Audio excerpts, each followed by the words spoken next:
नमस्कार। आज हमारे साथ हैं डॉक्टर श्रीमती कृष्णा पारिक, जो बदलते परिवेश में बदलती जीवन शैली पर युवा वर्ग पर जो प्रभाव पड़ रहा है उसके बारे में हमें जानकारी देंगे।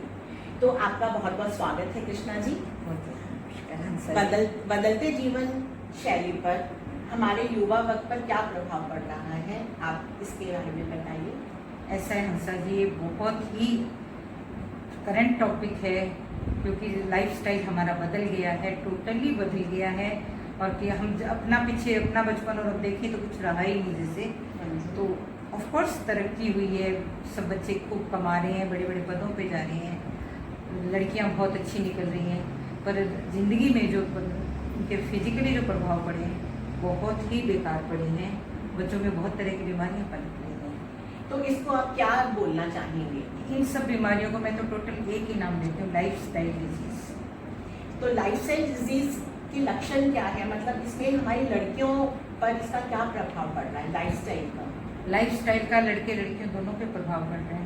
लड़कों में स्ट्रेस और अन्य बीमारियों के रूप में सामने आता है, और मैं डील करती हूँ बच्चियों में। तो बच्चियों में ये आता है मासिक की गड़बड़ी से लेके जिसे हम पीसीओडी कहते हैं। अच्छा, तो पीसीओडी के बारे में विस्तार से बताइए। पीसीओडी ये है कि पॉलीसिस्टिक ओवरी सिंड्रोम या पॉलीसिस्टिक ओवरी डिजीज को हम कहते हैं। ये होता है कि अव्यवस्था की वजह से शरीर पे जो दिखते, शरीर में अंदर जो चेंजेज आ रही हैं, मेल हार्मोन एंड्रोजन का लेवल बढ़ जाता है। जब एंड्रोजन का लेवल बढ़ता है तो अंदर बहुत सी चीज़ें बढ़ जाती हैं, तो इसके लक्षण आने शुरू हो जाते हैं, जैसे चेहरे पे बाल आना, माहवारी का अनियमित हो जाना या रुक जाना, बीच में 5-5, 6-6 महीने आना ही नहीं, और काफ़ी मर्दानी लक्षण भी आ जाते हैं। बच्चियाँ चिड़चिड़ी हो जाती हैं, सुनती नहीं है किसी की। खाने पीने में भी उनके शौक अलग होते हैं। जंक फूड तो मेन कारण रहता ही है इसमें, साथ साथ चॉकलेट वगैरह बहुत खाई जाती हैं, बे टाइम खाई जाती हैं। बच्चे रात तक जागते हैं, रात को 2-2:30 बजे तक भी खा रहे हैं। तो इन सब का दुष्प्रभाव होता है। तो लड़कियों पे इसका दूरगामी क्या प्रभाव पड़ता होगा? दूरगामी प्रभाव तो बहुत ही बुरा पड़ता है कि शादी के बाद पहले तो कंसीव ही नहीं होती बच्चे।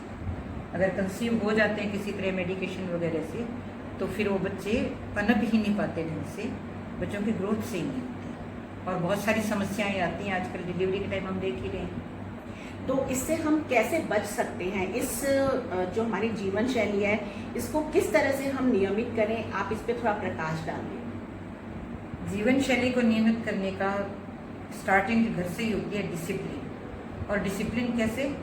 समय से बिस्तर छोड़ें, समय पे खाएं, अपने काम नियोजित करें, कब कौन सा काम करना है, तो स्ट्रेस नहीं बढ़ेगा।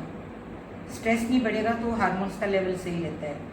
और खाने पीने में दही, सलाद, नट्स और इस तरह की चीज़ों का ज़्यादा यूज़ करें, वेजिटेबल्स ज़्यादा खाएं।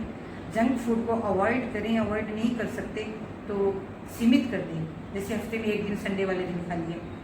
और तो अपन क्या कर सकते हैं, बच्चे मानेंगे है तो बहुत मुश्किल काम, क्योंकि आजकल बच्चों को जंक फूड ही ज़्यादा पसंद आता है पसंद, पर माओं को ये अपनी मदर्स को अपनी भूमिका निभानी होगी। बच्चों को एक राह पे लाने के लिए माएँ ही ज़्यादा कर सकती है। डिसिप्लिन भी इसी तरह से हो सकता है। तो अब आप युवा वर्ग को क्या संदेश देंगे, वो क्या करें कि अपनी जीवन को संतुलित बना पाए? युवा वर्ग और जो हम मदर्स हैं, हम सब ये कर सकते हैं कि बच्चों में शुरू में हॉबीज़ डेवलप करें, कि बच्चे खूब खेलें। अब फ़ोन की वजह से बच्चे खेलते ही नहीं हैं, तो फिजिकल एक्टिविटी शून्य है, घर में कोई काम ही नहीं है, फिर शून्य है। तो कोई हॉबी, जैसे बच्चियाँ डांस कर सकती हैं, एरोबिक्स कर सकती हैं, और कुछ नहीं कर सके तो स्किपिंग तो कर ही सकती है, रस्सी कूद सकती है। तो ये शारीरिक श्रम तो बहुत ज़रूरी है।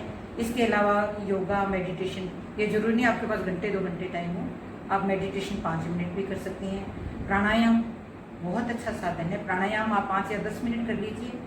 अगर आप कामकाजी हैं तो ऑफिस की चेयर पे भी कर सकती हैं, ऑफिस में अपने को 5-10 मिनट मिलते हैं, प्राणायाम कर सकती हैं।